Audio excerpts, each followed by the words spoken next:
The Socialism Conference is the place in this country where we meet people who are involved in movement work, activist work on the ground in communities all across the country.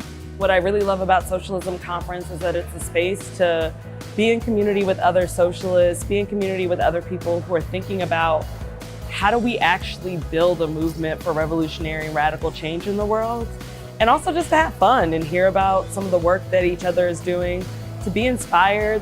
There is nothing that recreates the experience of being in Rome and being able to fellowship, being able to share ideas, being able to feel each other's presence in the physical form. It allows for a different level of connection. It allows for energetic vibrations that can't be captured via Zoom or via teleconference.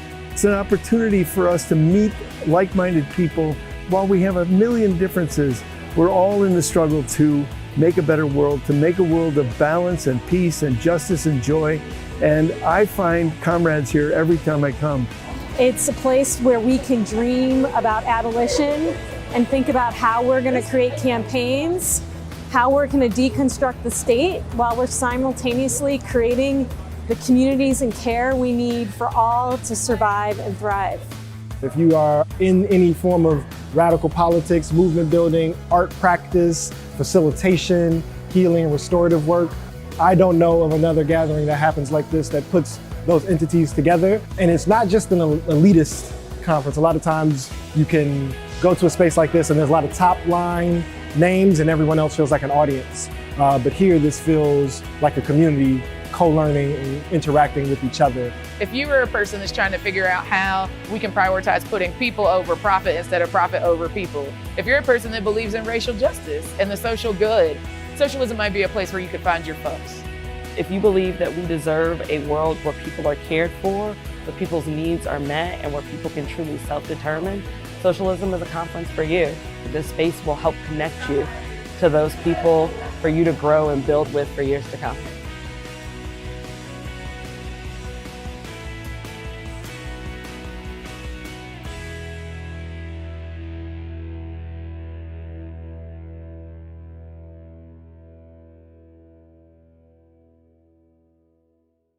I don't understand how we can ultimately dismantle any of it if we don't stick to a intensely radical politics.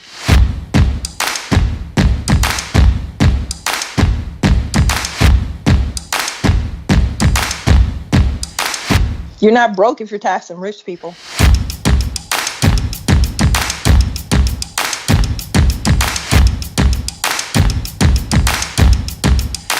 We break production for profit and we replace it by production for need.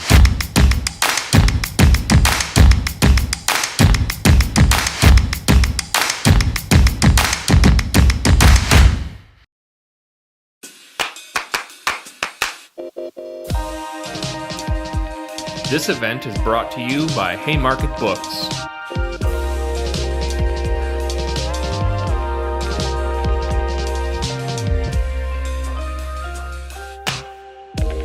Now more than ever, it is critical to support independent publishers, independent bookstores, and independent voices. There are two ways you can do this today. First, by buying books from Haymarket at haymarketbooks.org. And secondly, by joining the Haymarket Book Club. The following event will be recorded and shared afterwards on the Haymarket Books YouTube channel. Please subscribe to the channel, like this video now, and share it with as many people as possible. If you like this event, be sure to catch these upcoming events in Haymarket's live stream series.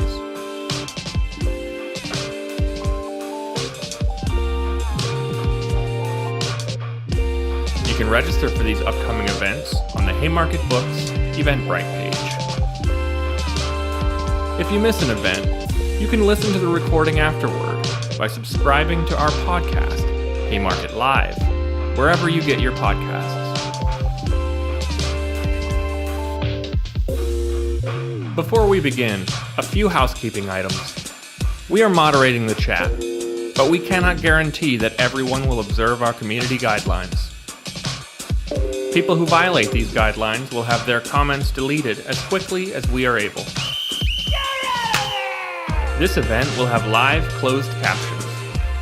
Instructions for accessing the captions will be posted in the chat. We should have time for Q&A, so please post your questions in the YouTube chat window, and we'll get to those later in the program. Thanks for joining us today. Our event will begin shortly.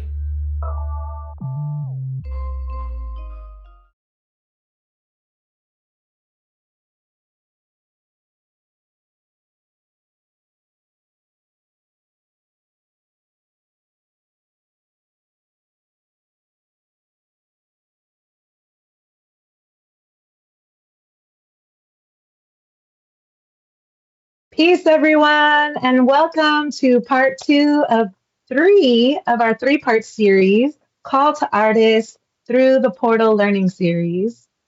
Before we start, I want to ask all of you in YouTube land to let us know where you're beaming in from, and also let us know what your creative practice is or calling is. And while that's populating, I'm going to introduce myself and the series. My name is Nati Linares, and I go by she, her, and mommy. I'm a mother, and communications and cultural organizer at art.coop, and I'm beaming to you live right now from Washington, D.C. We feel so honored to co-create this virtual learning experiment with the good folks at Haymarket Books, the University of Illinois, Chicago's Portal Project out of the Social Justice Initiative, or SJI, Artists for Radical Imagination, and Art.coop. I also want to shout out Bettina Johnson, who connected us with Haymarket, and the whole SJI team who's been working so hard on this upcoming conference I'm going to tell you about. So today we're in part 2 of 3, like I said, of our Call to Artists Through the Portal Learning series. So for 3 Wednesdays in August, we're connecting artists, designers, and content creators who aspire to contribute to movements for collective liberation with grassroots organizers and educators who are working in the areas or portals of economics, climate, and abolition. Each event in the series will correspond with a soon-to-be-released booklet published in conjunction with UIC and Haymarket Books, and in advance of an exciting conference coming up in September called Through the Portal, Growing the World We Want, which is happening in Chicago from September 20th to the 22nd. You can get details about that conference at throughtheportal2024.com. So, our goal with this series is to bring artists into dialogue with organizers, much like the Through the Portal conference we'll be doing later next month in person. Typically, if you're a culture worker or artist out there, you know how it is. You get brought in as decoration or entertainment at these sorts of gatherings after the fact, rather than as key contributors and organizers yourselves in your own communities. And we at Art.coop and at the Artists for Radical Imagination felt it was critical to bring artists in at the beginning to create spaces for dialogue, learning, and exchange. We believe that artists engaged in organizing are absolutely necessary if our movements for justice are to advance. And we hope that this series will lead to more and longer-term efforts that center artists who want to engage movements for systemic change, especially as empires are crumbling. We need you out there. This series is designed as an introductory space, so there might be a lot of unanswered questions, but we urge you to put your questions in the chat and connect with us after this series. Lastly, I want to make sure you all know that as part of the Through the Portal conference, there's a call to art right now, connected to the conference where artists may submit their work. We hope that this series will inspire you as you're creating your work related to the gathering. There's so much more to say, but I want to end there and get our conversation going today and introduce you all to our second speaker, Mark Chavez. Welcome, Mark. Mark is a storyteller and communications organizer who works with the Climate Justice Alliance. Mark will lead us through an introduction to the climate justice movement, what that work looks like on the ground in frontline communities, and the ways in which arts and culture have intersected with the movement over the years tangibly. Then we'll have time for Q&A, so get those questions going in the chat so that we can get to them. So with that, I want to thank you all for being here and welcome, Mark. Hello, everybody. Thank you so much, Nati, and for Haymarket Books and everybody else who's been contributing to this and putting this event on. My name is Mark Chavez. I currently live in Akoto Waktai Sakum, otherwise known as Bozeman, Montana, on the traditional homelands of too many tribes to say. And as Nati said, I am a writer, storyteller. My title is Storytelling and Brand Manager for Climate Justice Alliance. And I think most importantly, I'm a parent of 2 young people that are coming up in this, so trying to do everything I can to make this a better place for those little humans. And we can move it over to the next slide. So I'm going to start just by talking a little bit about climate justice. But I think in order to get into climate justice, it's really important also to talk about something called environmental justice.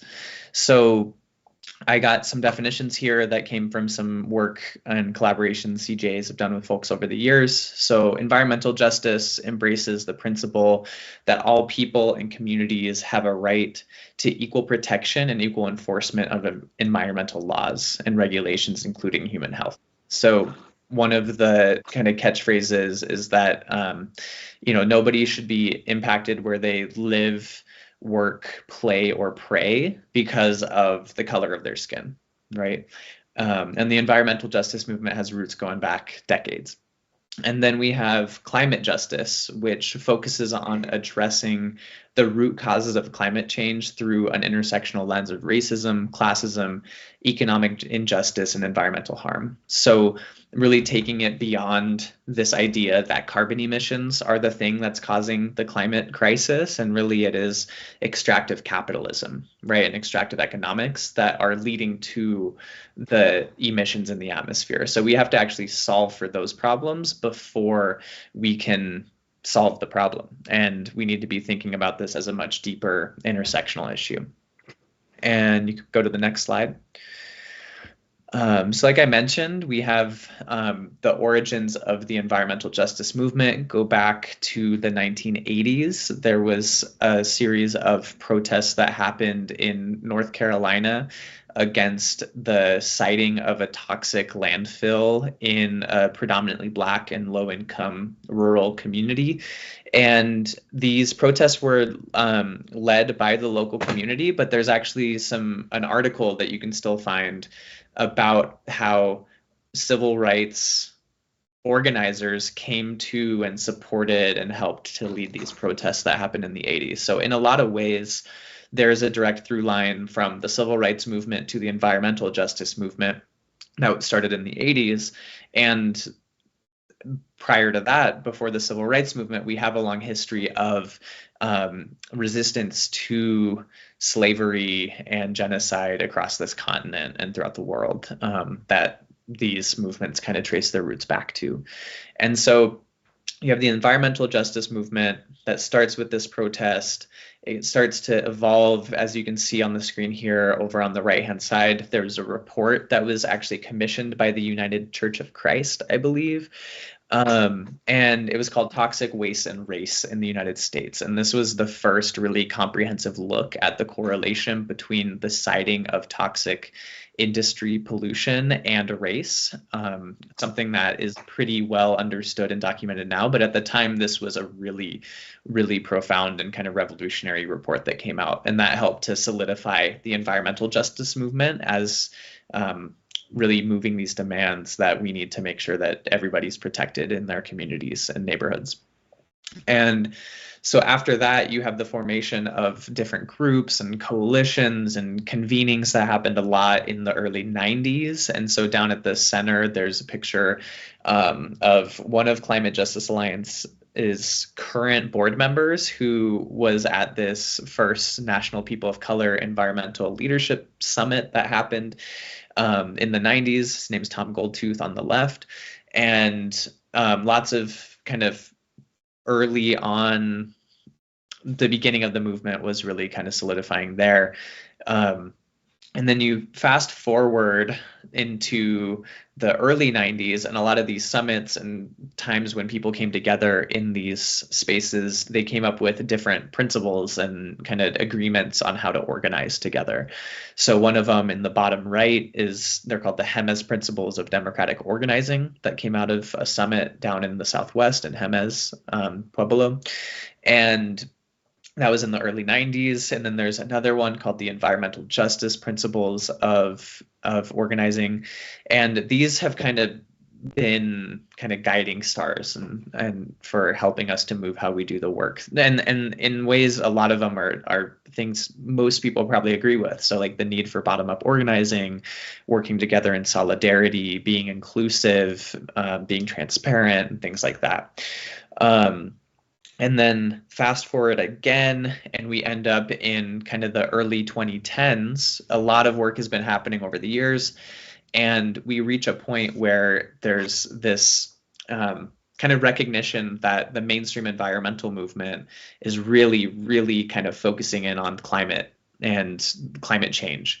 And so were the communities that, were part of environmental justice work. But one of the historical problems that has kind of cropped up time and time again is mainstream environmentalism and mainstream conservation movements have kind of done their work in a by any means necessary kind of way. And so they'll say, we need to shut down this coal plant, without recognizing that it's a lot of low-income Black and brown people who depend on the economy that is created by that coal plant in the community. And so the climate justice movement really just started to come out of recognizing the lack of recognition of the economic impact and the social impact of the work to address climate change. One of the big events, and I'll mention this again later on, is the People's Climate March that happened in 2014. A lot of people may recognize pictures from that. That's kind of when we're deep. Things had been starting to go on around the Keystone XL pipeline at this point. We have people surrounding the White House, kind of on the more so there's like lots and lots of protests going on, and that's where kind of the climate justice movement evolves out of, is there. So you can move on to the next slide. And just to really briefly speak about Climate Justice Alliance, the alliance that I work for, we were formed in that time period. So around 2011 to 2013, there was this alignment process of impacted communities coming together, person to person, community to community, and really just asking, like, what is the best way that we can work together to address these issues? And one of the things that came out of those discussions was the formation of Climate Justice Alliance. And we've grown and evolved quite a bit since then. Over the last decade, we now have 88 member organizations all across the United States and territories in Guam and Puerto Rico. And the majority of them are grassroots community groups that are directly impacted by some form of the extractive economy or climate change in different ways. And you can go to the next slide.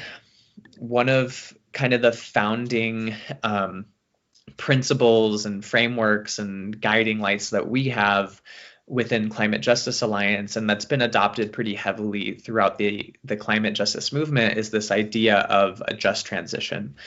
And this is a thing in ways, the term just transition, it has a long history that goes back into to the labor movement. So people working for it was the Atomic Workers Union. They were talking about, like, if we were to phase out nuclear, they wanted to make sure that, like, the amount of time and energy that they had dedicated serving, their communities and the country, was recognized by making sure they were supported in the phase out of that economy.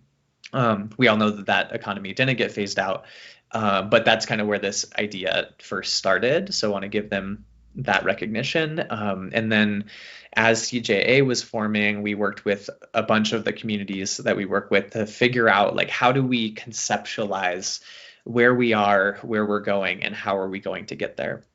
And so that's where this just transition framework came out of.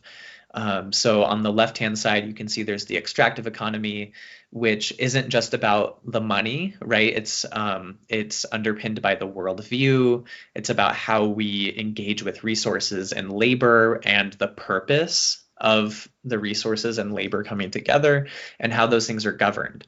And that is true also for the regenerative economy, right? Those are the things that underpin both economies. We're just trying to change the fundamental dynamics of the extractive economy to get us to one that is regenerative. And one of the big ways we do that we talk about is through stopping the bad and building the new, which is a process we do simultaneously. And a lot of that, we break it down into these different meta strategies. And one of the ones specifically that's relevant to this conversation is changing the story. And I'll jump into that again a little bit later. But that is a kind of primary focus of ours. And just to flag before we move on is to recognize the other two pieces on this slide here is a group called Indigenous Environmental Network has come together and put together the Indigenous principles of just transition, and also Vivir Bien or Buen Vivir. There's a lot of different terms being used. And just want to mention that, like, Vivir Bien comes from, internationalist organizing in different parts of the world. And there are a lot of different ideas around just transition that are called different things in different places for different reasons. And I think that was briefly kind of discussed last week on the previous through the portal learning session of, like, we have a lot of different names for these things, but ultimately we're kind of have the same thing we're trying to get to. And so we can jump to the next slide. So a lot of what I just said is, like, really kind of heady, thinky stuff. And so just want to kind of articulate, what does this look like in practice on the ground, tangibly within our community? So some of the key, what we call sectoral shifts that we've recognized are food sovereignty. So making sure that local communities have control over the production, distribution, and consumption of food, having food come from as close to as possible to the consumer, and different things like that. So a lot of the groups we work with, they run local community gardens. They have CSAs, or community supported agriculture projects, and other things like that. And then energy democracy is looking at similar to food, but energy. So, like, where does the energy come from? What is the impact of it? And also the control of that energy. So making sure that it's not being governed by these really strict hierarchical structures that lead to the kind of disenfranchisement of the community when it comes to decisions being made around energy, but trying to democratize that and making sure that the people have control over the power that's flowing into their homes and into their communities. So there's some really amazing examples of solar farms that are being put up. There's a group in New York called Uprose, who they have been working on putting together a solar array on top of an old building that's going to be, or it may already be, providing energy to hundreds of homes in the local community. Next, safe and affordable housing. So just making sure that housing is in a great place, right? And people have housing, they have access to it. And I would also say beyond that, making sure that the ownership of land, or like the stewardship of the land, is done by the community, right? So things like community housing trusts and community land trusts, and finding a ways. There's another concept called a permanent real estate cooperative. So finding ways to move the control of the land out of the speculative real estate market and into the hands of the community.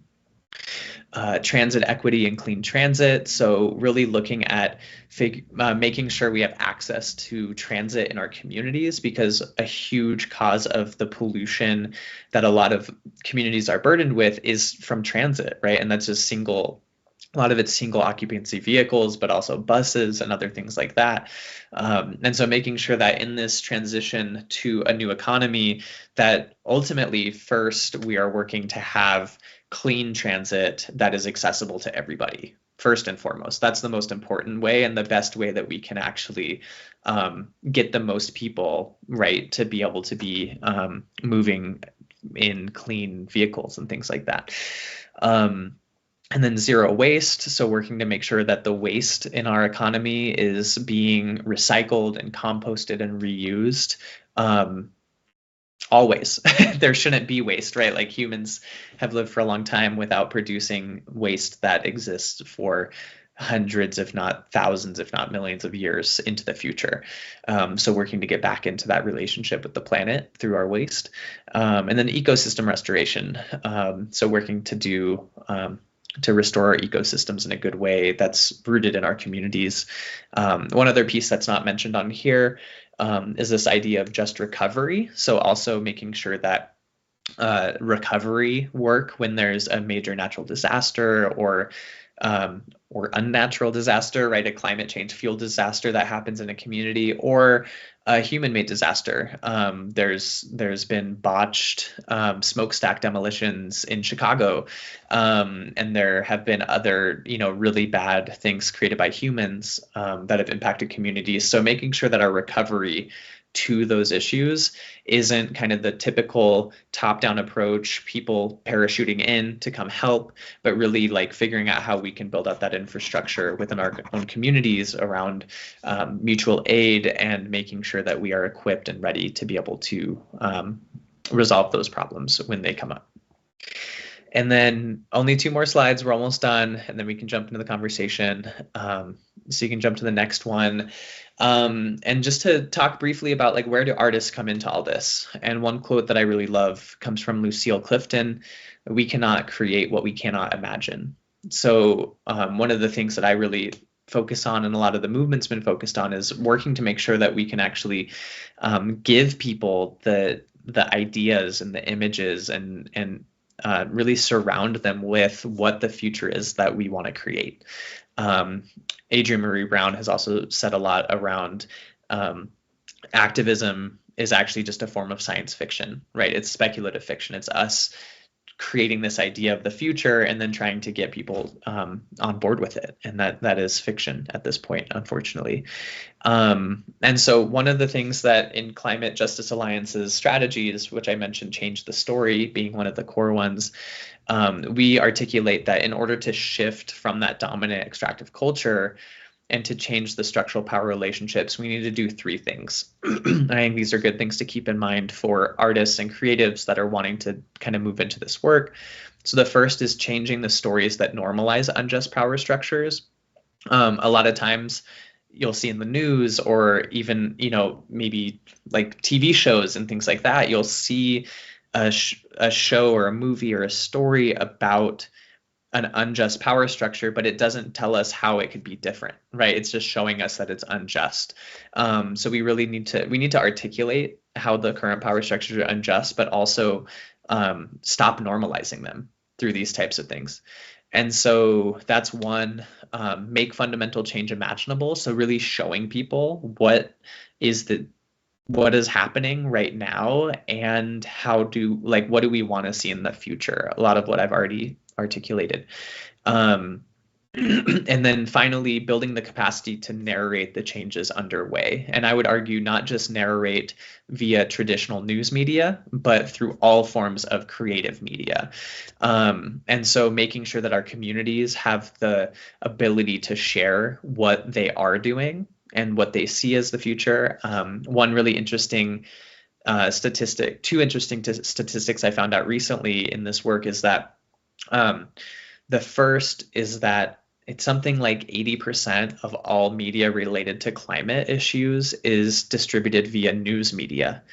And the second is that in a group of people that were recently surveyed across the United States, it was close to 50% of them admitted to actively avoiding news media at all times. And so if we think about it in those terms, the creatives, culture workers, other people who are making non quote unquote like news media, actually have a lot of power right now, because the primary focus has been getting this information out through the news media. But in reality, there is a ton of work to do to normalize what we are trying to accomplish and to get people informed about what it is. And I would argue that that can be done just as well through fictionalized media, if not better, than it is through nonfiction forms of media. And then last slide, please. So just some examples of where artists have really shown up to support the climate movement in different ways. First off, I do want to shout out, there's a project called Creative Wildfire that Climate Justice Alliance has been involved in. Nati, who introduced us, was involved in it. Two other groups, New Economy Coalition and Movement Generation. And that project is really about pairing artists with movement groups to create important art interventions for those communities. So that's been like a really cool project to see. It's been going on for a couple of years now, and produced some really amazing work. And to share a few other examples, on the top left, we've got the People's Climate March that I mentioned. At that point, and I think just a little bit before that as well, we had the sunflower was adopted as an image for the climate justice movement, and it's really helped to kind of solidify this sense of identity within the movement. It's been used at large-scale protests and events. It is part of Climate Justice Alliance's logo at this point. And recently there has been actually kind of a merging at times of the sunflower logo and the watermelon image in support of Palestinian liberation. So that's been being used recently. On the top right, we have a picture from Standing Rock. So right, like that. So an artist, somebody helped create that big banner there in the front, but also there's a few other points that were really amazing in Standing Rock's ability to mobilize artists, thinking about like kind of A-lister Hollywood level fame that showed up. And when those people show up, they also bring their fan base in a way, right? Because the camera follows them a lot of the time. So Neil Young, he showed up and performed. John Legend actually filmed part of a music video, or maybe all of a music video at Standing Rock. And then Shailene Woodley, other people. I think we can all have our opinions about individuals, but I think we can't deny the fact that when artists and culture workers kind of move, depending on their level of influence within a community or nationally or internationally, they do have a camera following them sometimes. So that can be a really powerful way to highlight work that's important to you. And then on the bottom left, there's been a project that Grist has been leading called Imagine 2200, where they solicit, it's like an open call for submissions for speculative fiction about near-term climate change and the work to address it and what the future looks like and things like that. So that's a really kind of amazing place that thought is being incubated in a fictionalized way. And then the bottom right, Reservation Dogs, was written and acted in it, Dallas Goldtooth, who came from Indigenous Environmental Network prior to his acting career. And also has been part of another group called the 1491s, which is a Native kind of comedy troupe.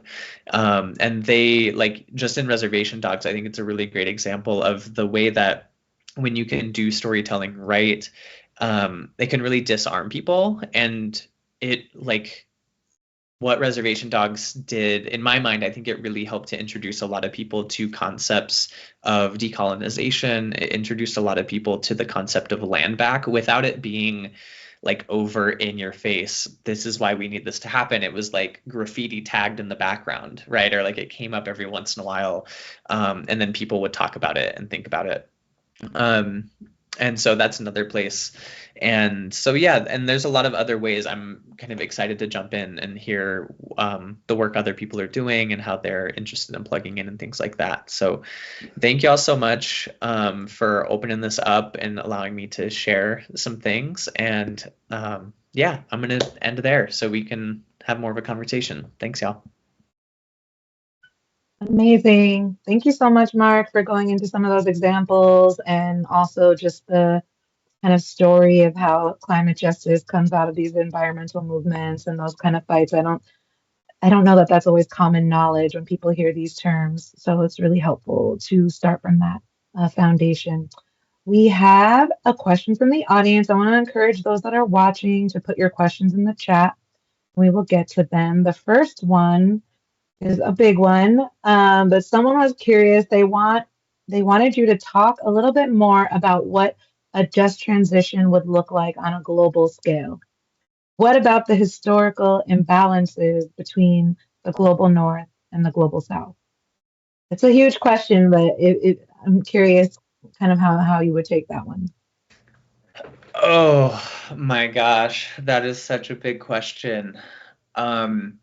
I think that for me, I'm just gonna get real with y'all. I mean, I think we need to recognize, like, we have this aspiration and we have this goal and this vision for just transition. And we also need to ask ourselves, like, how much of the global economy is currently controlled by dictators, right? And like fascists. That's a lot of the global economy that is controlled in that way. And so it's really hard to imagine that there will be a global just transition that's going to be able to happen. And I think one of the things to me that's kind of in the beauty of the framework for just transition and the work we try to do is really ultimately, when it comes down to it, we aren't going to build one solution to the climate crisis that's going to solve the problems for everybody globally, right? And that's kind of like the just transition framework is more about bringing it to the local level and having agreed upon principles and values and a shared framework for how we're going to get through this, but not telling everybody how to do it, right? Or like what the answer is in their community, because it's going to be very different for me here in Bozeman than it is for Nati, who's out on the East Coast right now. Or like for the people in those locations. And one of the things that people talk about is that, like, we aren't going to build one thing and scale it up to solve the problems. What we're going to do is we're going to aggregate all of our solutions to meet the scale of the problem. And for me, that's actually like kind of liberating to think, like, we don't actually have to solve the problem for the world. We should be thinking about that to some degree, but ultimately we need to be thinking about, like, what does a local just transition look like here in Bozeman, Montana, which has an economy largely dependent on the tech industry and tourism. Like, what does that just transition look like when we have people flying in from all parts of the world to go visit Yellowstone? How do we actually transition this economy in a way that's going to be just and equitable for all the people who live here and the people who visit here in a good way? And if we in Bozeman can be working on that, I'm trusting that people in other parts of the world are also working on that, right? But I think one thing really quickly to the last point about, like, just the disproportionate impact, I think that's where we do also have to be thinking about like the US's impact as an imperialist force globally, right? And so we have to be equipping ourselves to be doing that local work, but also to be fighting at the national level and even at the international level. So there's a lot of people from the climate justice movement who are involved in the COP, the Conference of Party, UN conferences around climate change. There are a lot of people who are out and they take trips to Washington, D.C. to be trying to work on and influence policy at that level. And that's where I think there's a good it's good to distinguish between like the local organizing fights and these kind of national and international scale fights that we see. And there's kind of, the movement has been building infrastructure so that that can be happening simultaneously. Climate Justice Alliance is one of those containers where we are trying to bring the fight to a national and international level in different ways that's a little less accessible to local groups. And so I think that's where, for like artists and people who are interested in jumping in on supporting, kind of thinking about like what feels the most important to me. Is it this local fight to shut down a refinery, or is it to try and make sure that the global North's impacts are decreased as much as possible and amplifying the voices of folks from the global South? Like, those are different things. And we can use support everywhere at this point. Yeah, absolutely. You handled that really, really gracefully and usefully, Mark. Thank you. And keep your questions coming in. I saw some folks just realize that there was a chat. Yes, there is a chat on YouTube. Introduce yourselves, put in your questions. I actually wanted to stay on the just transition topic real quick. You mentioned the roots of just transition came out of atomic nuclear workers kind of protesting around their jobs. And I was curious, in this moment with Gaza, with what we're seeing, the hyper militarization everywhere. Do you know, are there examples within the Climate Justice Alliance network that are kind of rerouting back in those roots around organizing workers at the point of production in the military industrial complex around climate? Yeah, there's been attempts at that over the years. There's an organization called the Just Transition Alliance, who was founded by a lot of kind of, I'm going to call them like the OGs from the kind of climate and environmental justice work. And they've worked a lot to try to build bridges between the labor movement and the climate movement. And climate justice in particular. I think that it's happening. And I mean, there's some like straight up, like, for better or worse, say what you want to say about these things, but like, it's like the Inflation Reduction Act. Like, Climate Justice Alliance was one of the only national organizations to actually speak out against the Inflation Reduction Act because of the harmful things that it propped up. But now that the money is being distributed, a lot of that funding is going into conservative jurisdictions to support laborers, like to build up like economies around the green economy in red states, right? And so I think there is kind of some strategic work happening to force laborers to be thinking about this as a thing that they're actually like more in favor of now, because they're wanting to keep these jobs that are coming into their communities. So it is happening. It's happening at different levels and different degrees. But yeah, I think like that. I think that is a gap that has existed that we can definitely always be building deeper ties with and strengthening those relationships more and more over time. And it's like kind of what I was speaking about before. It has been like there's been tension in like more mainstream groups coming in and trying to shut down a coal plant, when like a lot of the climate justice or environmental justice folks would be like, wait a minute, like we also need to make sure we're doing this in a good way. But that kind of tarnished the perspective of all the climate work across the board. So I think there's a little bit of repair to be happening there as well. Yeah, I actually do want to stay on the just transition, if that's okay. You kind of talked about how it can seem really abstract. We're using these words. As a storyteller yourself, can you illustrate maybe some projects that are happening on the ground in the network? Yeah, let me think about projects on the ground. So you're speaking specifically about like just talking about what our members do? around regenerative economics and building up in that way.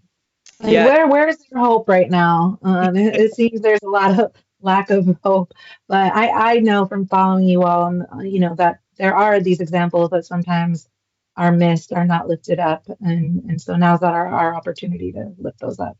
Yeah, totally. So there's such really amazing work happening all around the country. One that comes to mind right now is in Detroit. There's this really amazing kind of interwoven network of groups working on food sovereignty, among many other things. But they recently broke ground on and started building a $2 million grocery cooperative that's like owned by the Black community, and owned and run.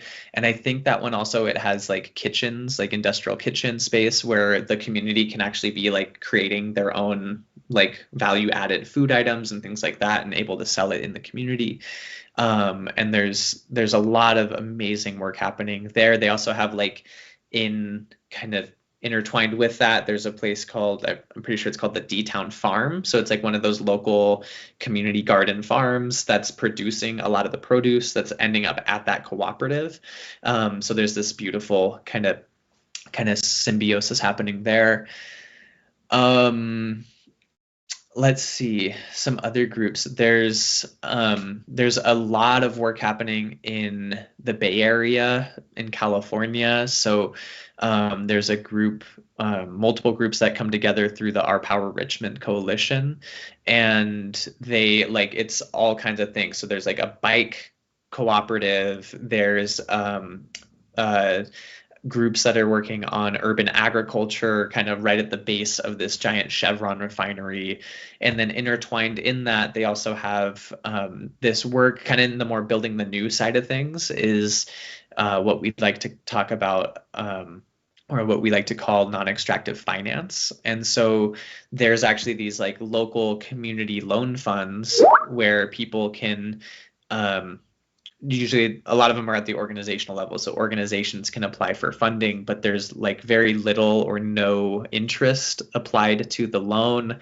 The terms are usually a lot longer, so somewhere in like the 5 to 10 year repayment range, and they're generally not collateralized, or they're like significantly less collateralized. So they like, it's not like when a bank can come after you because you weren't repaying your loan and then somehow they have your house and then they got your car and everything's ruined. It's like not going to happen that way. And so there's these like local community loan funds popping up all around the country that are really amazing, kind of beautiful alternatives to the dominant economy. And I think that's ultimately, for me, like the way that we're going to win in a lot of these places is by creating things that are so easy and seamless to do that somebody doesn't even realize that like they walked into the local co-op to buy groceries and they're actually reinforcing the localized regenerative economy when they do that. And like a lot of people aren't doing that because of their values. They're doing it because it's the closest grocery store they have. And we have to be building things at that level and that scale,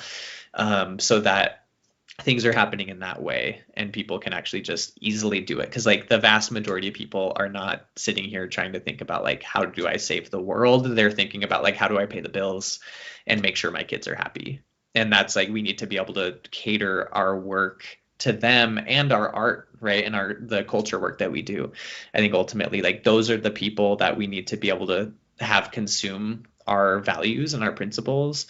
And we need to be thinking about them as the audience a lot of the time. Yeah, so true. There's one more question more around the meta economic before we get into some of the more stories, questions. So Nick here, in your opinion, how does degrowth fit into your analysis or the network's analysis of the global North and South? For example, the need for many developing countries to expand their energy production and standard of living. Are there folks in the network who speak to this? I don't know of any groups specifically that are really orienting around degrowth. I think like generally a lot of people agree, right? It's like just talking in like a theoretical way, like we have a lot of humans on this planet, and especially in the global North, we have such a high consumption of energy and resources. And I think just frankly, and this is like personal opinion, not speaking as a representative of anybody or anything anywhere, degrowth is such a hard topic to discuss because it turns into such a slippery slope to eugenics really fast, right? At least historically it has. And so I think we're in a kind of an interesting moment where a lot of people are actually like acknowledging that we do need to actually think about this as like a human species. Like, how do we stop the growth of our population in the same way? But a lot of people like shy away from it because of the history of how degrowth has manifested in reality under like fascist dictatorships that have caused like immeasurable harm. And so, yeah, I think it's a really valid conversation to figure out, like, how do we do that in the best way? And I don't know of folks who are like really doing it well right now. Not to say they aren't, it's just like it hasn't come across my, field of view as of right now. Great, thank you for that. And if folks are aware of conversations going on, please link us in the chat and we can share that out. I am familiar with a group in the US doing that work. They're called the Post-Growth Institute, and I know they do programming and create conversations around this that try to take all of that complexity into account. So I put that in the chat.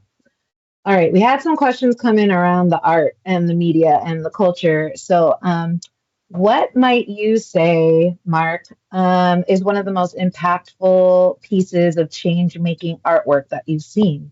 And why do you think that it has specifically stuck with you? Man, I think part of it comes down to like, we need to define impact. So was it most, and nobody, I'm going to say this out loud, nobody has to respond right now, but like, for me personally, like a deep resounding impact to me, or are we talking about scale of impact, like the number of people who saw the thing?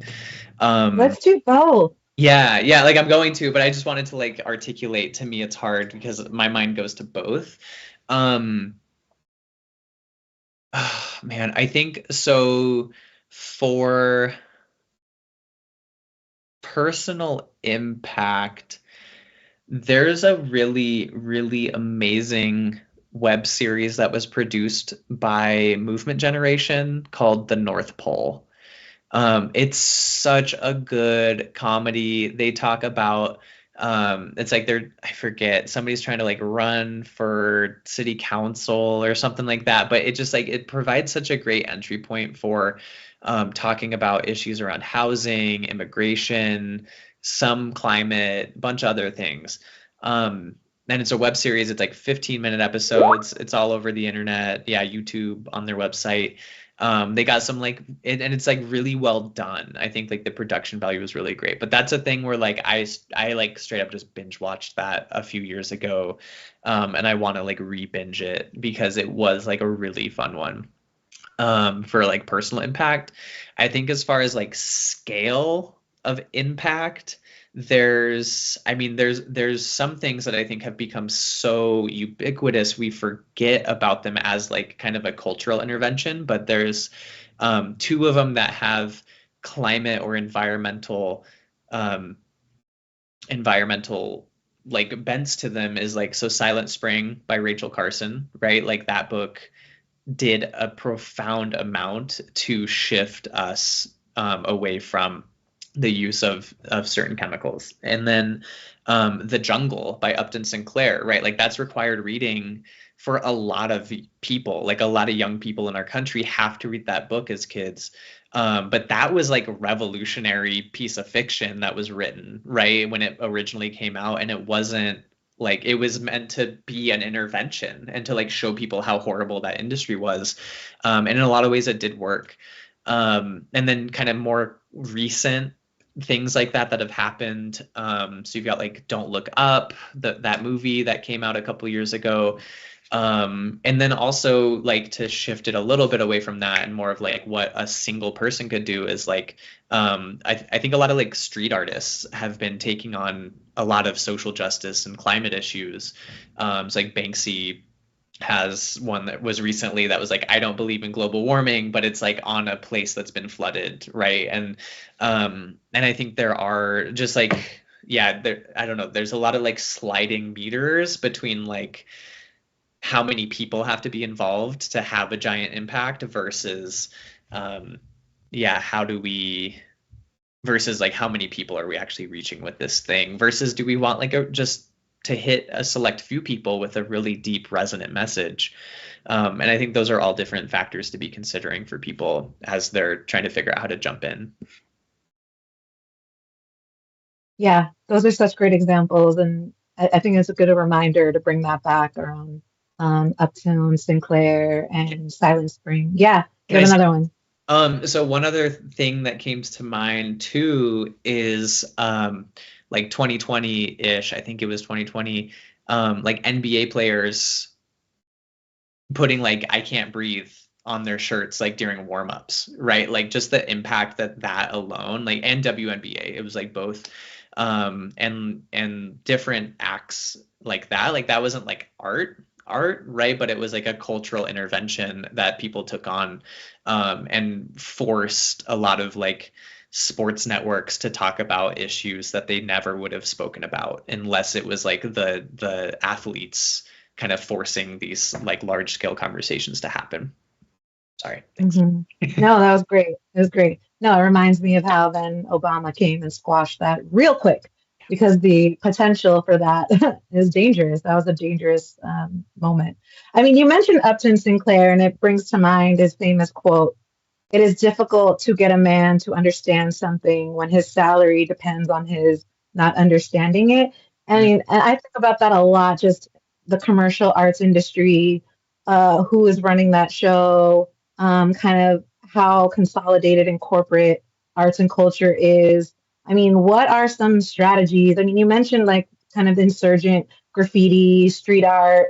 We see all these kind of Instagram accounts popping up with hundreds of thousands of followers. Clearly, people are kind of moving away from more monoculture corporate television.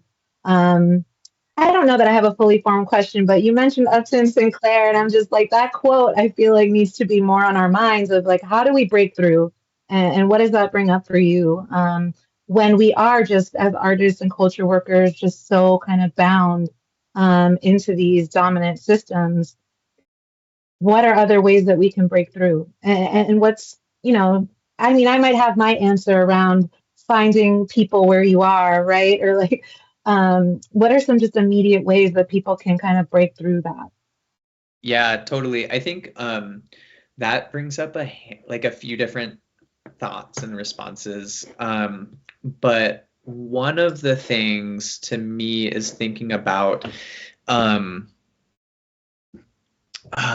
so thinking like meeting people where they're at is so important to me, right? And so I think this is one thing that like a lot of like artists and culture workers will probably hate that I'm like suggesting this, but I think actually like when it comes to trying to do this type of intersection of like justice and art type work is really starting with the audience in mind, right? Because I think like you can, I'm not going to say them out loud, but I have a few different like shows and movies and books and things that I've consumed over the years that I think really missed the mark because they were created with the intention of just giving voice to the movement, which I think is really, really important to do. But when somebody is sitting down to read a science fiction novel, we have been like indoctrinated to understand storytelling in a very specific way for those of us who were born and raised in Western culture. And I think that when we are trying to create an intervention that includes the arts, we need to be really thinking in terms of how that audience has been programmed to take in and accept and understand that story as a good story. Right? Whether that's through dance or writing or film or TV or whatever, or street art, right? Like we just need to think about like audiences are being constantly like just trained, right? And so we need to think about what that audience is that we're trying to reach. I think that's one thing that's important. The other thing, kind of on a different angle, one thing that we have recognized as Climate Justice Alliance is a lot of our members, like the grassroots, local community groups, they can't even afford to staff one communications person, right? And so as like artists in those communities, I think trying to think like, how can I show up and support this group in a way that can just get their message out to different audiences, or like who they identify as the most important audience to move on a certain campaign or anything like that. I think coming in from that perspective and recognizing like they might not even have someone on staff who has ever learned how to write a press release, right? Like they don't have the training to be speaking on a television interview. They like, it's stuff that they've learned how to do, right? Like they've been able to like do it, like figure it out over the years because they've had to, but it's like they're not coming in the same way that these other groups are. And so I think, and so like all of that is to say, as an artist coming in and trying to partner with a local community group, literally anything that you can do is potentially like exponentially more than they currently have access to. And just like coming in and starting with like, what do you all want to accomplish, you know, and like really letting the group that you're trying to serve like set the tone and tell you what they're trying to get out of a partnership with an artist. Whatever comes out of that is probably going to be significantly more than they had however many months ago before they started partnering with you. So I think that's a thing too, is just like recognizing like people aren't just sitting here like picking through all the artists that they could work with. You know, it's like they don't have these Rolodexes. A lot of them don't. Some of them might, but so, and I think that's just like working together to figure that out. Like, how do we get through to people in the community, and like who are the main targets? You know, thinking like the organizing campaign, like we need to shift the community in this way. Therefore, we need to target these people in our community. And you as an artist who thinks about audience and impact and things like that might actually be able to help this group to piece that together of like, who are the groups we should be trying to target? Who are the audiences, and what type of art or medium is going to get through best to those people? That's a great segue into a question someone had, which you already kind of answered, but I feel like there's more there around what might you say. Actually,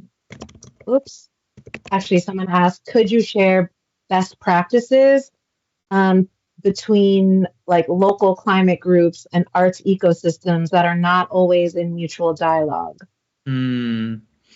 So for best practices, honestly, so one of the things I mentioned earlier, the HEMES principles of democratic organizing, just I think familiarizing yourself with that is one really good way to start thinking about how to like enter into these relationships. And ultimately, it's like a lot of it is pretty common, right? Like pretty, to me, what feels like hopefully is fairly intuitive for folks. So just like being willing to be taking a back seat to the needs and what is perceived to be the most important thing by that community, rather than coming in with your own idea of how you're going to provide a thing to the community. So I don't know, like, I don't know how many of y'all have ever worked with an editor.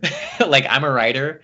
So I've worked with editors before, maybe people who have done film, other things like that. You've maybe worked with editors in different ways, but like, you need to be ready to put your ego aside, right? Like it's kind of like going to an editor. You might have this idea of like, here's how this thing could work, but you need to be ready for the community to just say like, here's how it's actually going to work. So showing up in that way is really important. Recognizing just intersectionality and the like identities of folks who you're coming into space with, and recognizing the privileges that you're entering into the space with can be really important. You don't need to be able to articulate that necessarily, but being able to like navigate as somebody who may have access to more privilege or less privilege, and being able to be like, yo, look, like, I know what it's like in different ways. So I think those are some good ways to like jump in, like if you're wanting to really like jump in with communities. And ultimately, like one of the just quotes that I always come back to is like, we have to move at the speed of trust. And I think like recognizing that a lot of communities that are working on climate justice, they're also like immigrant communities, right? They're historically oppressed communities that have faced a lot of hardship. And so it might take a while to build that trust and build that relationship and get to a point where folks are wanting and willing to take what you're offering. But ultimately, it should be about entering in that space and really just trying to do what's best for the community, which they're the ones that are going to be able to articulate that better than anybody else. So you mentioned Creative Wildfire, which was a project out of Climate Justice Alliance, New Economy Coalition, Movement Generation. Artists were given a pretty substantial stipend to work in close relationship with some of these groups on the ground. Can you illustrate maybe where that worked really well and where there were examples of cultural products that were produced in a way that really lifted up the work happening on the ground? Yeah, I mean, so like you shared, I think you shared it in the chat, the Creative Wildfire website. There's just some like really cool things there, like, right? So it kind of spans the spectrum from audio to visual to, I think one of the folks that we partnered with, I think it was something like it was like a textile artist that created some like really beautiful work in their community. And so I think I haven't been like super plugged in to like all of the different things that have come out of that specifically the more recent cohort, but previous cohorts we like like I've been seeing a lot of the artwork that came out of the first cohort like all over like slideshows and presentations and posters, you know, and things like that. And so I think there's been some really cool things like that. There was like the creation of a coloring book. I don't know how far or wide that was distributed, but having like a coloring book where you're like getting kids, and now adults really like coloring books too. And so like you're able to hit people in a totally different way when you're creating these things. And I think ultimately, to me, what was really I think there was like a lot of power in the way Creative Wildfire worked, and that it was like, here's a movement group, here's an artist, y'all are both kind of primed and ready to work together and kind of doing this as a cohort, and really just set people up to succeed and really get them excited to get things out there. I think one thing that I would say, like, this project's happening and running and I love it. And I think one area that I would be interested in seeing us kind of evolve in doing more work, and this is like part of my work at CJA and working with Unati on these things as well, is thinking in terms of like, that work was produced very clearly, like, organization, community group, tell us what you need, like tell an artist what you need, and the artist is going to help to like kind of manifest that. And that can be like really hard to kind of package, right? It can be hard to really show like a quote unquote outsider, like what came out of that. So we have the website, you can scroll through it, you can watch the videos, read the text, see pictures. But to me, I think what I'm excited to see happening more is going to be kind of taking how that came together, but then looking at like, how do we actually think about the package, like the end product first? Is this like, are we trying to create an anthology, right? Like of poetry, or are we thinking of how do we create a show, like a nonfiction podcast show, right? That's gonna like talk about these stories and things like that.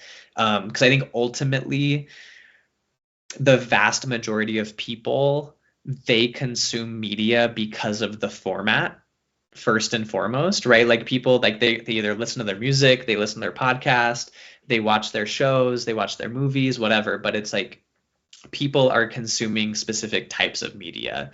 And so I think one thing that'll be really powerful is to figure out how do we kind of create the package that we can then deploy to these different, types of audiences, so that people are getting a lot of it at once rather than just kind of like little snippets, and then like wanting more but then not having more of it because it was like Creative Wildfire, we created a bunch of different things and you got to jump around. But like, let's see what happens if we can create a lot of the same thing so that people could go and like binge watch it, or like listen to it, like a bunch of episodes on a podcast or whatever.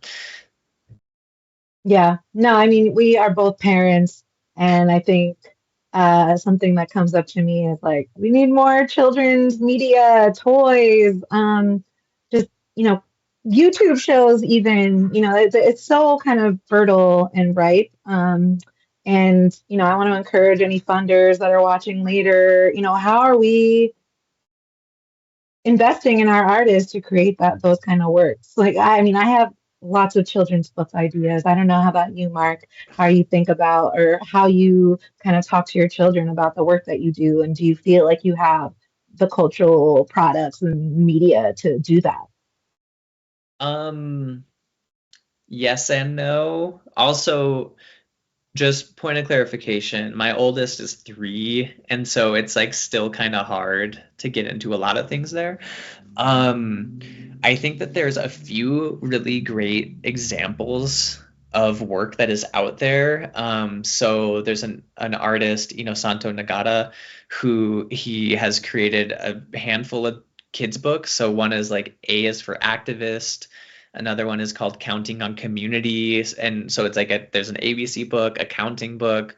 And it's got me like using words like Zapatista with my little kid was stoked about Z is for Zapatista, of course, at the end of the ABC book. And he was like, Zapatista, Zapatista, and so I think it depends on the age, right, that we're thinking about, because ultimately, like the child, like 0 through 3-year-olds, they are just building their vocabulary, right? Like they are just building it. They're adding new words into their brain data processing system so that they can then have discussions about those things in the future. And so the more that we can expose really young people just to the concept and the word for the concept, the better they're going to be equipped to have these conversations as younger people than, like, say I was as a young person. So I think there's books out there. There's a lot in the realm of like picture book around a lot of different issues. You can get them on anything nowadays. I think that like visual media, like movies and video and TV could do a lot better. I think it's moving in that direction in a lot of places. And I think a lot of it is like the great examples I've seen. One of them that I will like fanboy over for the rest of my life is called Spirit Rangers. It's this really, really amazing show that is on Netflix. And it's written by a Native woman, and each episode features like, it's like the little kids are going to the spirit realm and they're helping like different like spirits and things like that. And then like they'll get visited by like neighbor spirits from like different tribes, and they tell like traditional stories in this format that like little children are consuming now on screens. And I think that's like just a really amazing, beautiful example. And I think one other piece that's really interesting to note and to think about is that like, when we're thinking about creating things to consume for people or to try to influence people, there's a trend where basically Gen Z and younger, like not like, right, like monoliths are never completely accurate, but as kind of in general, they're starting to turn a lot more towards individuals as sources of information rather than turning to organizations. And I think that's actually a place where we as a movement can strategize a lot more about how do we activate artists and culture workers and other people, because young people whose lives are largely dominated by their digital experience. They are getting their information and they're being influenced by individuals, right? Like the influencer culture is individuals, it's not brands, right? Like the brands are bringing on the individual to try to get them to sell the thing, right? And that's because younger people generally, they want to hear from a human rather than hearing from a brand or an organization. And I think a lot of us who are doing comms and communications for organizations, we're older. I call myself an antique millennial, right? And so I think of like, I'm still in that old mind frame of like, how do we as CJA get our message out as CJA? But I think there's really fertile ground right now to figure out how do we actually like move across that that boundary and start to get it as like individuals, and the artists are the ones who are actually doing a lot of the speaking and getting the message out in different ways, because that's where a huge part of the audience is more interested in engaging. Yeah, I totally agree. I think it's time for more time or part-time paid internships for young people who this is their life, and part popular education, part they're speaking to their audience. We've been doing some experiments at Art.coop working with content creators. It's so hard because in movement space, people are really allergic to marketing because it's connotated with corporations, consumer culture. And so I always try to reframe it as we're story seeders, or I try to think of like what could be the natural equivalent of what a marketer does, because really it's just about seeding the stories. You're priming the soil. And so I find sometimes in our movements, people are allergic to these terms like marketing, or even to say in a meeting, influencer marketing. Like I could just see the cringe, right? But the way I've had to talk to people is, we're supporting these creators, young creators. Usually they're creators of color who have amassed, hundreds of thousands, millions of people watching their content. And I think I agree with you. It's just such a moment to be experimenting. And I want to shout out Means TV, who is in the chat here, to your point around that we need more video, film, documentary content. They're an incredible anti-capitalist streaming platform that is doing just that. So we have these examples that are still, they're growing, but they're out there. Right. So yeah, any thoughts on that? Well, yeah, to your point, I think like, y'all, I get it. It's icky, right? And there's the whole idea of like, we aren't going to use the master's tools to dismantle the master's house. I get that, and I feel it. And the companies, like the PR companies that are leading the oil and gas industry's PR right now, are literally the same exact PR firms that led the dis and misinformation campaigns that started with the cigarette companies, right? Like they cut their teeth on that 30, 40 years ago, and they're doing what they learned, and they do what they do best, and they're getting paid millions of dollars to put these ads in front of literally the globe, right? And I think like, I understand the aversion and I feel it, and us as a movement collectively disengaging from the platforms and the means of influence by which the dominant industry and the dominant culture is using to influence the masses is not stopping that from happening, right? Like that is just making it so less people actually hear from us. And so I think like it's something we have to work through, and we have to figure out the best way to do that and the best way to engage in it.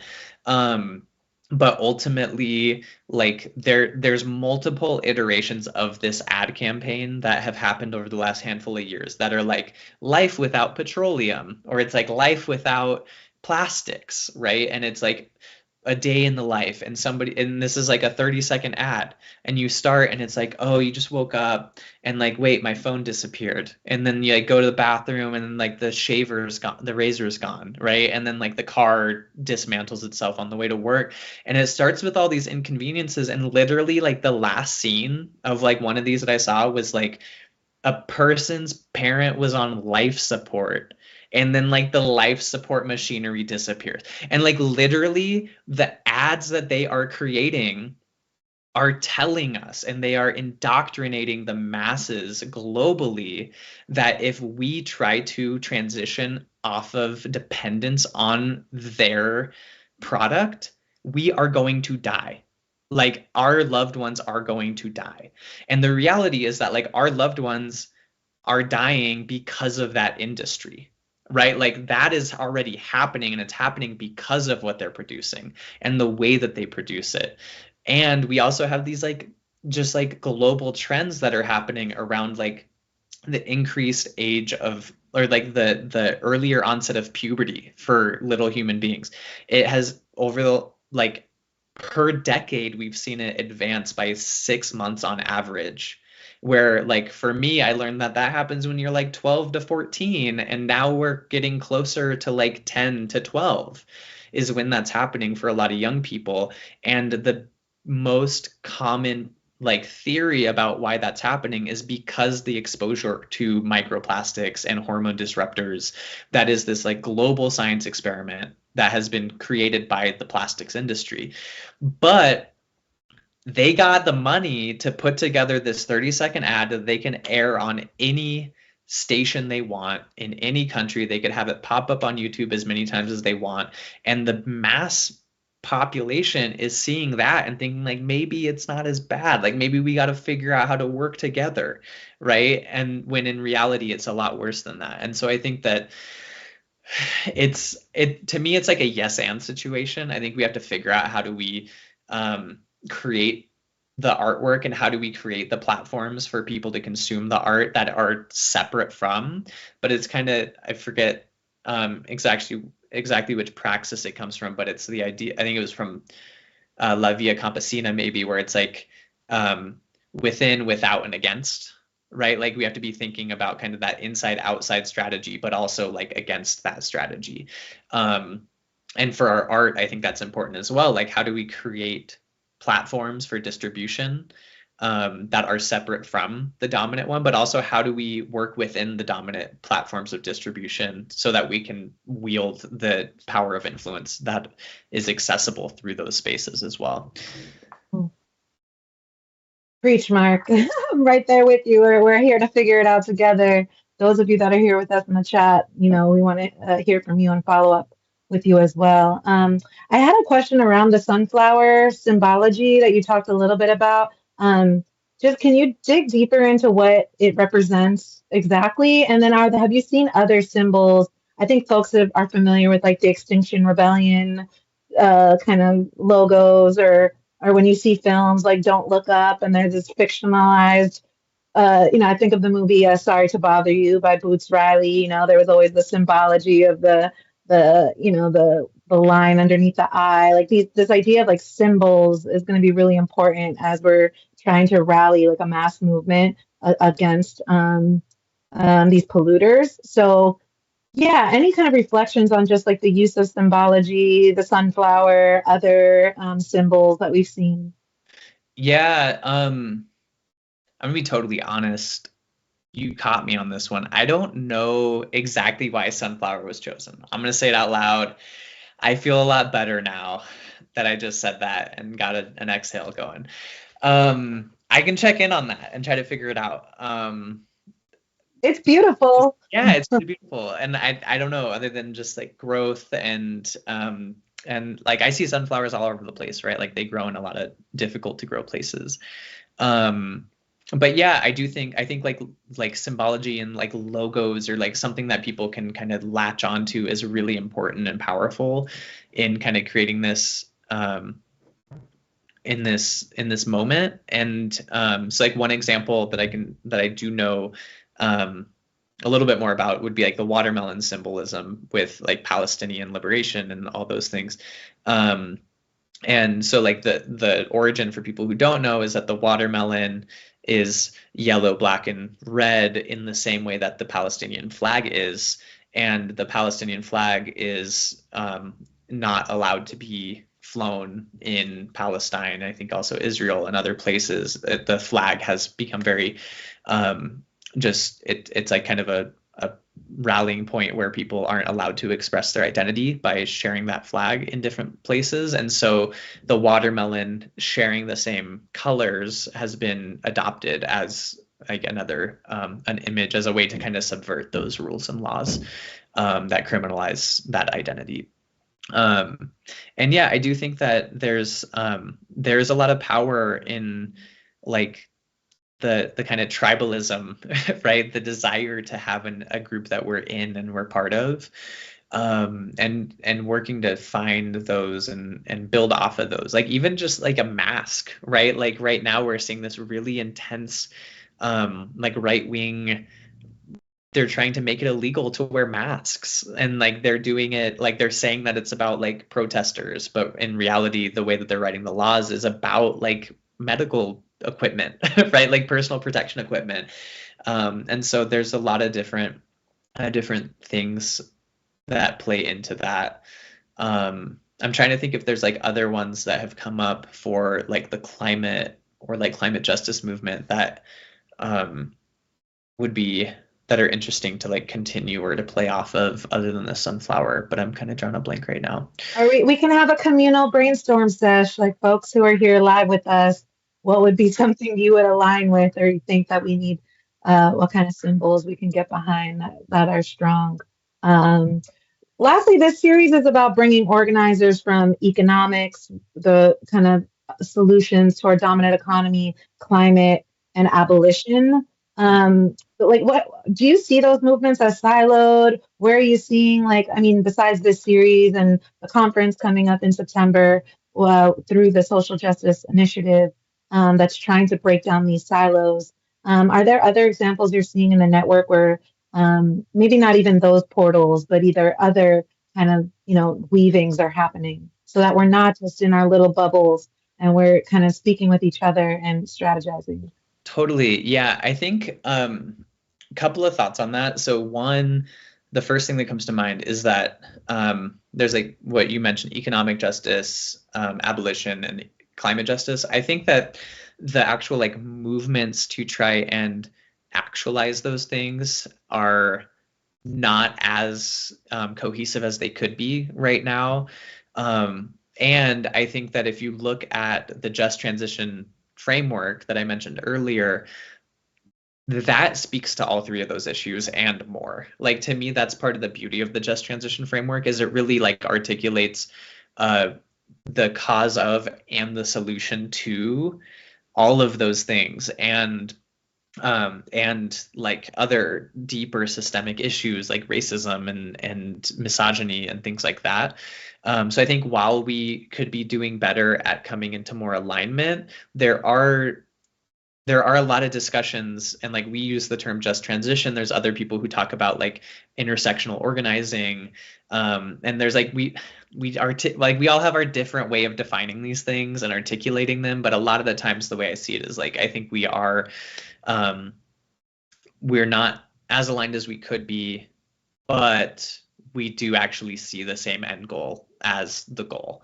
And also, I think it's also really helpful to recognize that a lot of the grassroots community organizations that Climate Justice Alliance works with are not, like, they did not start as climate justice organizations.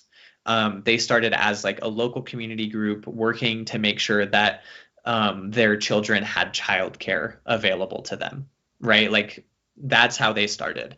There's groups that are focused on like youth mentorship and development. And then they realize that climate is a huge factor in the development of these young people, and they want to be doing their work in a good way. So they find Climate Justice Alliance, right? Or there's groups that are focused on local food systems, right? It's like they're providing food to the community. That's what they're doing, but they're doing it with an analysis that sees what they are doing as a part of building and attaining climate justice in their community.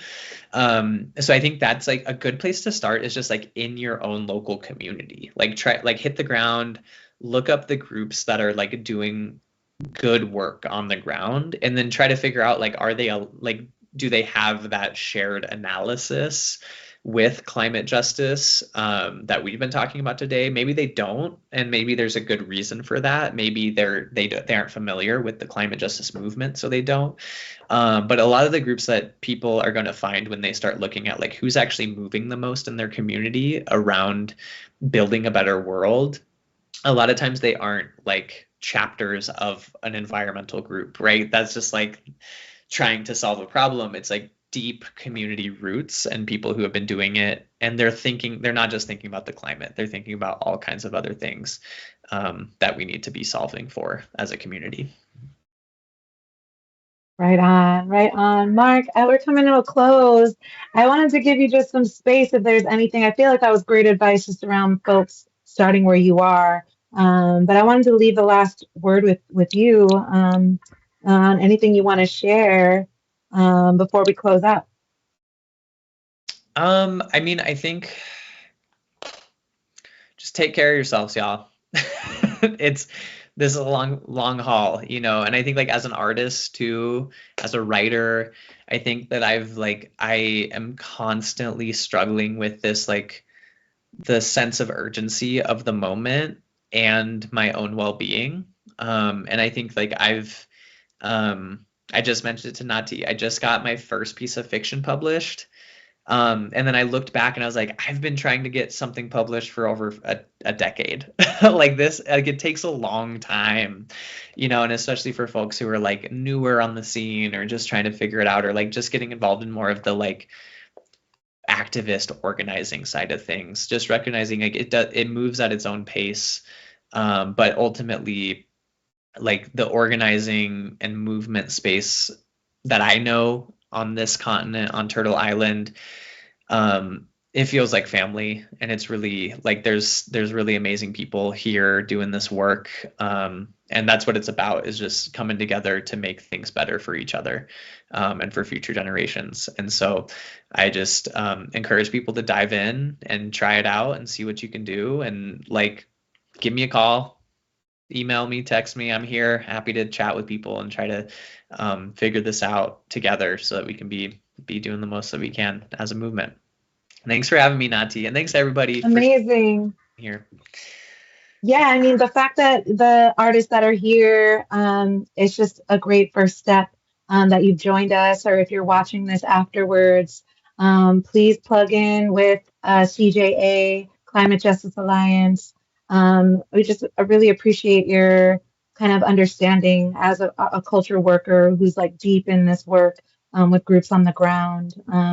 So thank you, everyone. That was part 2. We made it to part 2 of our Through the Portal learning series.